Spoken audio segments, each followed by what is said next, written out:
umat Islam di dunia, bukan hanya Indonesia, sudah dalam posisi amat sangat terdesak.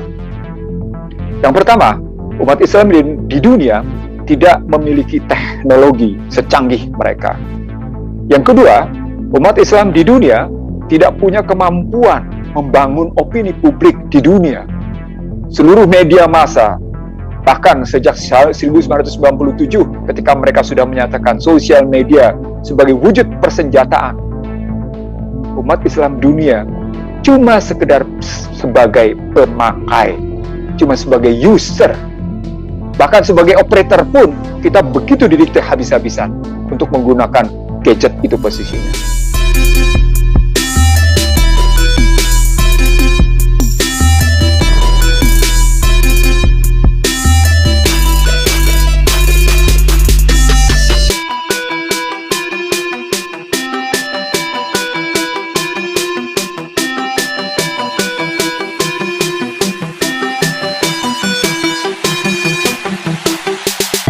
Teman-teman sekalian, saya baru saja mengupdate situasi ekonomi politik internasional yang sedang terjadi baik di kawasan Australia, di Eropa, atau bahkan di Amerika. Setelah ada ancaman yang namanya C-19 akan lebih ganas, diduga akan lebih ganas, mereka melihat bahwa ada ancaman besar ke depan, di mana dunia akan lebih panas, kata mereka. Mereka menyebutnya sebagai satu peringatan besar dari situasi global karena climate change, perubahan iklim, sudah tidak bisa lagi diatasi. Di beberapa negara bagian Amerika, memang tingkat kepanasan sudah mencapai demikian tingginya, bahkan sudah mencapai 54 derajat Celcius. Ada yang 52, ada yang 54. Sebelumnya juga terjadi di Australia, kebakaran yang luar biasa.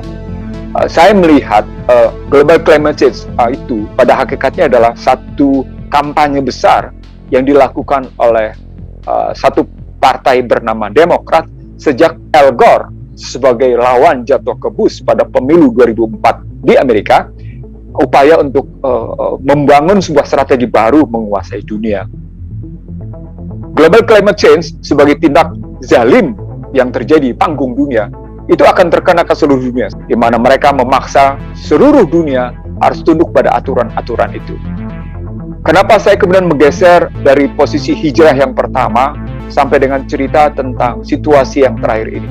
Karena saya melihat umat Islam di dunia, bukan hanya Indonesia, sudah dalam posisi amat sangat terdesak.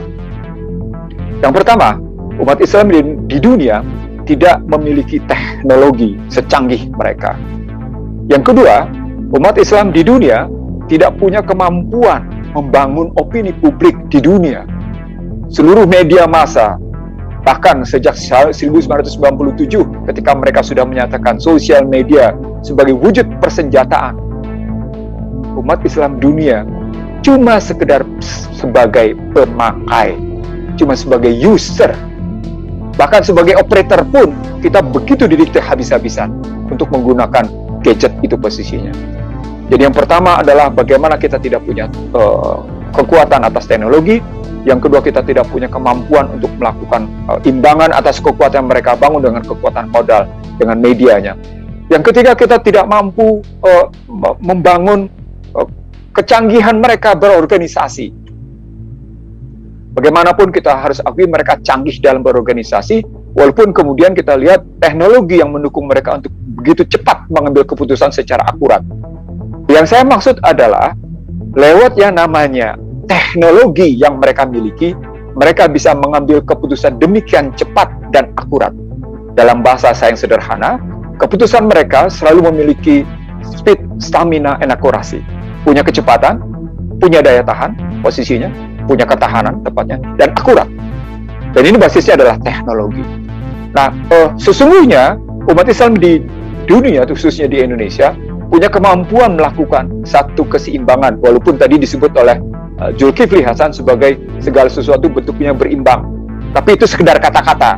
Saya tidak ingin itu berwujud sekedar kata-kata, sebagaimana Neno bilang, kita banyak berbusa-busa dalam menyampaikan sesuatu, tapi kemudian kita tidak mampu mewujudkan dalam tindakan. Saya ingin berhenti, teman-teman sekalian, dari sekedar berkata-kata. Saya ingin berhenti dari sekedar retorika. Saya ingin berhenti cuma bicara di panggung-panggung diskusi, di panggung-panggung seminar atau webinar. Dalam pengertian berhenti adalah saya tidak ingin lagi dakwah model kata-kata itu tidak diluncurkan dengan dakwah tindakan nyata. Nah, kalau sudah seperti itu, maka kata kuncinya adalah harapan baru yang kita mesti bangun. Harapan baru yang kita mesti bangun dalam posisi sekarang adalah kita mengubah sistem perekonomian yang kita miliki.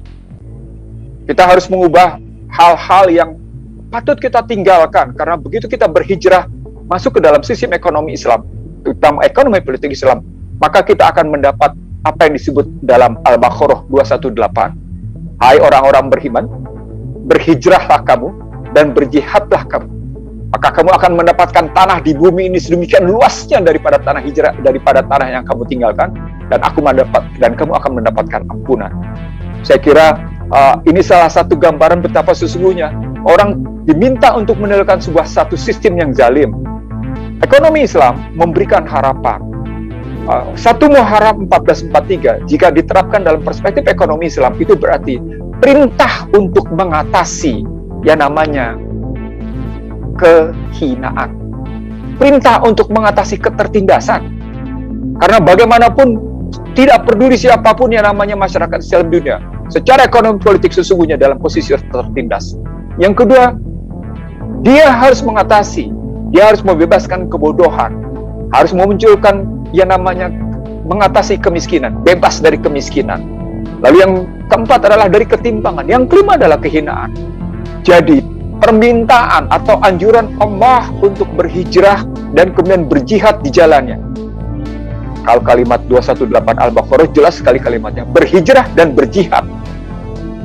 Karena tanah hijrah itu lebih luas dan engkau akan mendapatkan ampunan dengan rezeki yang luar biasa. Maka saya memberikan makna bahwa sesungguhnya ketika kita hijrah secara ekonomi politik, maka kita akan memiliki ketahanan yang luar biasa. Saya setuju pada beberapa pendapat tadi tentang misalnya pentingnya kita untuk saya tidak ingin menggunakan bahasa asing, respect dalam hal ini. Betapa pentingnya kita hidup saling menghormati dan menghargai. Tapi muncul pertanyaan, apakah umat Islam di Indonesia sungguh dalam posisi dihormati dan dihargai? Padahal saya Ihsanuddin Nursi merasa betapa tidak dihormati dan betapa tidak dihargai. Jadi kalau tadi ada kata-kata, mari kita saling meningkatkan respect satu sama lain. Saya ingin bertanya kepada mereka yang menyatakan itu, apakah dirinya merasa dihormati atau tidak? Apakah dirinya merasa dihargai atau tidak? Kalau sementara posisi dirinya sesungguhnya tersandera. Saya tidak ingin umat Islam di dunia, saya tidak ingin umat Islam di Indonesia tersandera. Saya tidak ingin Habib Rizik Muhammad Syihab dalam posisi dizalimi terus-menerus. Karena andai kata ini terjadi terus-menerus, yang muncul adalah istijrad. Dan saya khawatir istijrad itulah bentuk konflik horizontal dan konflik vertikal. Saya ulang, saya tidak ingin Habib Rizik Syihab terus-menerus dizalimi. Karena bisa jadi yang muncul adalah istijrad, dan kalau istijrad itu bentuknya adalah konflik horizontal dan konflik vertikal disebabkan tingkat ketertindasan, tingkat penekanan, tingkat ketimpangan dan kehinaan terus berjalan, maka suka tidak suka akan ada perlawanan. Dan itu bukan sekedar perlawanan ekonomi, tapi juga perlawanan ekonomi politik. Teman-teman sekalian, sekali lagi saya tidak ingin berretorika, saya tidak ingin berkata-kata. Saya sudah mewujudkan dalam pekerjaan saya beberapa tahun ini, dan saya ingin mengatakan pada Anda semua, ternyata sistem ekonomi Islam sesungguhnya justru memiliki ketangguhan amat sangat luar biasa. Saya kira ini yang mestinya kita lakukan, karena dengan kita berhijrah dari sistem ekonomi yang zalim, sistem ekonomi yang merusak, sistem ekonomi yang munafik, sistem ekonomi yang sungguh-sungguh tidak berpihak pada nilai-nilai kemanusiaan, maka Islam justru menjawabnya bahwa dia harus membebaskan dari ketertindasan. Ekonomi Islam justru menjawab bahwa membebaskan kemanusiaan dari kebodohan, membebaskan kemanusiaan dari kemiskinan, membebaskan manusia dari ketimpangan, dan membebaskan kemanusiaan dari kehinaan.